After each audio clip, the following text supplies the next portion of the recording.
Well, this is an interesting story. Hasn't been easy for us. Me and my boyfriend have been living in a tent for about 10 months now. This is probably one of the ways that I can explain it. Me and my boyfriend George, we got together July 4th, on the 4th of July, and we ended up transitioning into unstable housing or homelessness around September 11th. I remember the exact date. Thinking about making this video for a while, but it's just not something that's easy and kind of tough to talk about because there's just so much stigmatized as far as like what does homelessness look like to some people compared to other people. I just wanted to be honest about what life looks like and what life has been for me and my boyfriend, what we've been dealing with, and any struggles that we've encountered on the way. And I want to explain why is it that we are in this tent as well. But this is where me and my boyfriend live at right now, in this tent. Um, the sun's really getting in my face. That's one thing we struggle with. Being outdoors is like you gotta find some good shade and some good trees. Me and my boyfriend have been in this situation for about like 8 months now. As far as like how we got here, it's just circumstances. When I met him, he was already going through some housing issues, and I was already going through some housing issues, but it wasn't to the point where I had to leave where I was living. What else can I add in there on Babe?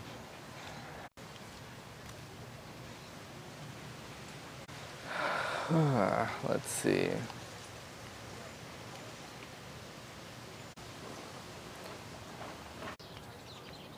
So as far as like my situation, I was already unemployed for like a year and a half, and then I had got trained to be a wildland firefighter. I finished that. I was probably working like 2 months, 2 to 3 months in a stable job, and then so after I got the wildland, I worked for a third-party company. We did just like fire reduction. I did that for like the 3 months, and then I had to resign because I had to relocate. It was pretty far under some circumstances. I did have a savings. I waited for a while, paid my rent still, continued my lifestyle. Even though I didn't have a job, I was looking for a job, but there just wasn't nothing in my area. So then, little by little, I started not being able to find a job to the point where I just couldn't pay rent no more. But I actually was going through some housing trouble at the time too, so I moved for where I went, and I got a different room because I was renting with roommates. And then I had that room until I just didn't have any more money. I decided the smart thing was to just put our stuff in storage, get a tent. And at that time, I wasn't getting along good with family, so I didn't really have a place to lean on. So we spent about 2 days or a day on the street, and then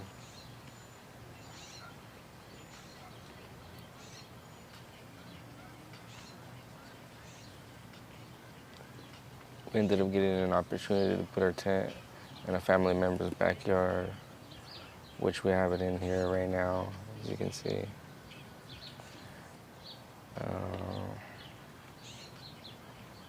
We have access to the water and the electricity, although we don't try to really use much to not really seem like a burden on this usage. We did find a couple of places where we could use the electricity as far as like going to the shelter. We can charge up our stuff there. Even the public libraries, they have some charging stations, water fountains. We do have a Brita filter, so we'll just get some water hose, filter that out, drink it. But we do need to get a better like water filtration system eventually. As far as like what does homelessness look like, I've had a lot of different perspectives as far as like what it looks like. There's some people who live out of their cars, live out of an RV that you tow, an RV that you actually drive in a Class A. Um, there's people who even have these like temporary rooms or even in a big dormitorium with a lot of beds. So there's different forms of homelessness. It's just not having a stable place. Or even sometimes you do have a stable place, whether it be on the side of the freeway or a little spot that you kind of found where no one's gonna like mess with your stuff. But at the end of the day, it's like you don't really have a home somewhere you could say it's yours. You can be there and squat it, call it yours, but people would always consider you homeless unless you're paying for your own things and providing for yourself.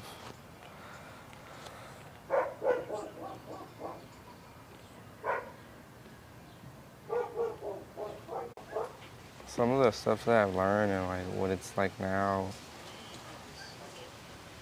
can be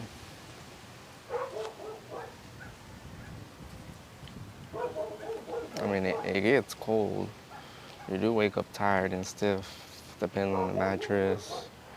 Or even sometimes it's just the temperature itself, like the bones in the body can cope with so long exposure, but then after a while, it makes your body age.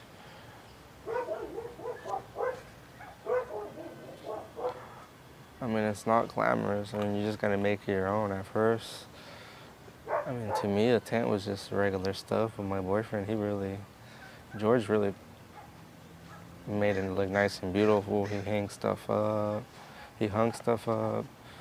I had a few rugs. We got those out of storage. We laid them out in there.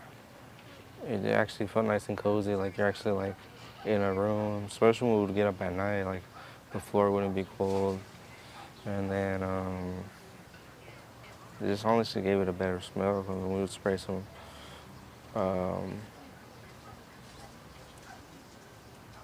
powder for the rug. It would really make it smell inside. Good or good aroma. Another thing would be privacy. So as far as like, it's just a mesh. So if the light's on, you see shadows. So there's really not privacy unless you like turn off the lights and stuff. But if you are changing at night, people will be able to see what you're doing or whatever it is that you are doing. Whether it is you're just on your phone, you'll see the shadow from whatever you have the light beaming on you.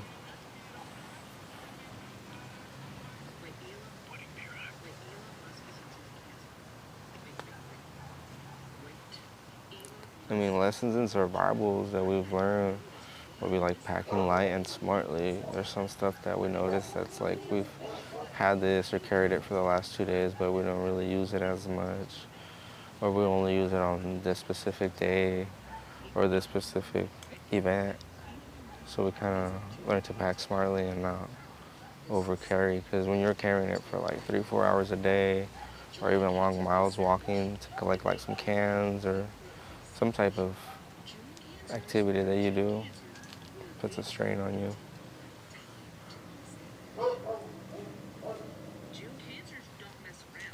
But as far as staying dry, warm, that's very important, because just feeling dry sometimes feels better than feeling wet.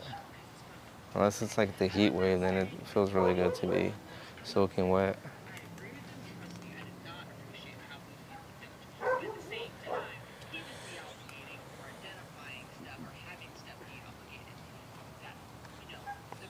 As far as dealing with the wind and the weather, that's something new to actually be outside and worried about whether the wind is blowing real hard and it's windy, then that Not only is the rain coming from the top, it's hitting you from the sides.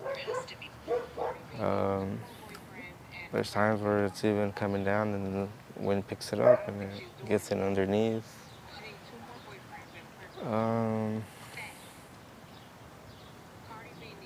as far as keeping things safe and secure, I mean, sometimes when you see our tarp back there, sometimes the tarp 30-mile-an-hour gust can just pick it up.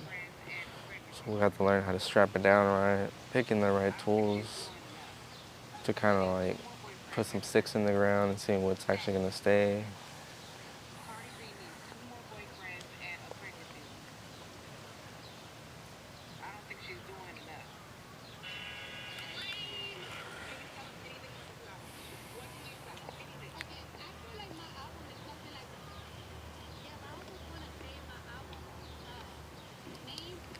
Me and my boyfriend are really learning how to communicate and support each other through everything that we're going through. We're always here for each other. Usually they say it has to be 50-50, but I've heard that sometimes it's 80-20, you know, like sometimes if your partner is not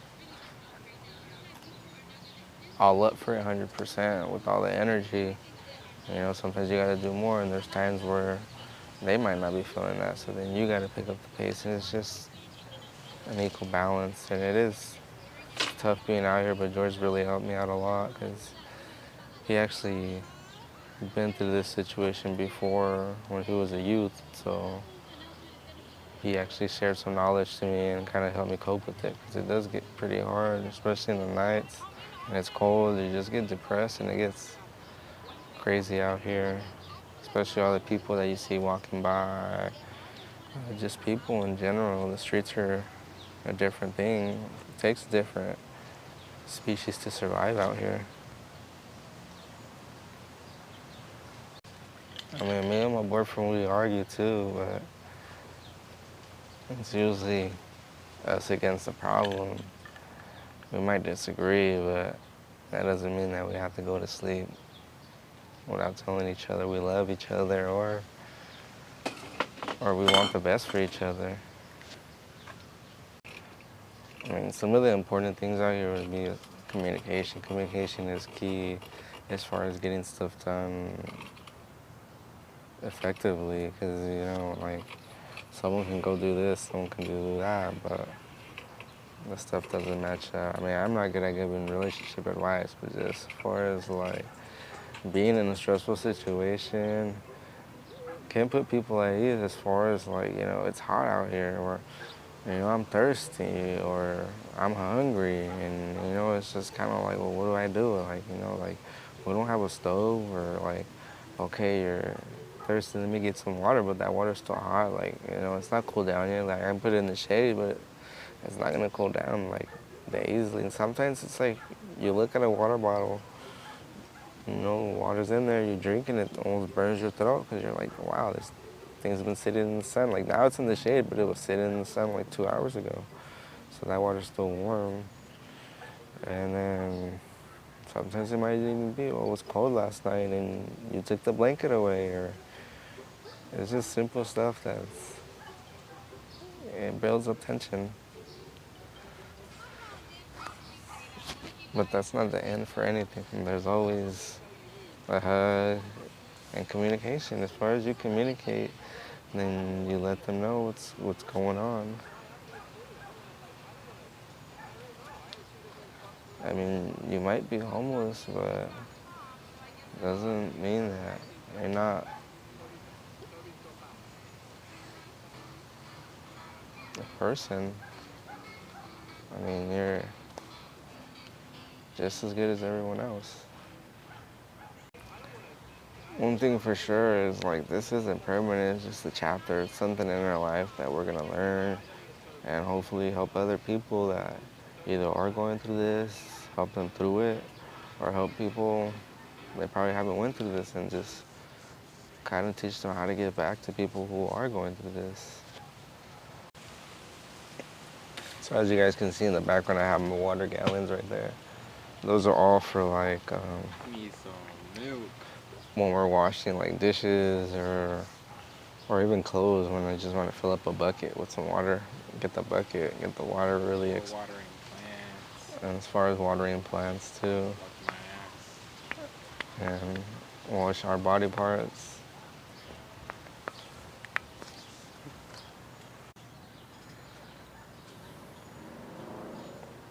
I'm sharing this because I'm sure there's someone out there that's like going through the same stuff that like just know that like even though stuff might fall apart, you can always rebuild.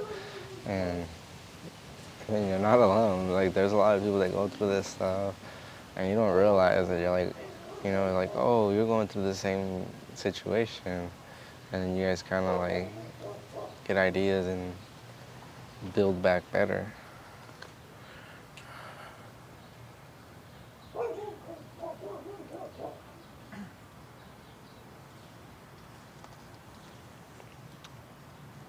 One of the important things is that you're always pushing forward, like as far as like whatever is going on, like always keep your head up and look up and be grateful that you actually made it through another day, because there's people out here that they get robbed while they're trying to sleep. Like, it's not a funny issue, but it's just wild, like the stuff that goes on out here, and people just think that's like this is some of the other stuff I have to worry about, like mosquitoes, like just bugs being out here in general, feeling sticky. I mean, one of the good things is I do have solar panels. I have these little portable solar panels. I do charge up like power banks. Um, I do charge rechargeable batteries. I do have just like some outdoor gear, which kind of helps the transition, living off grid and not pulling power from the grid.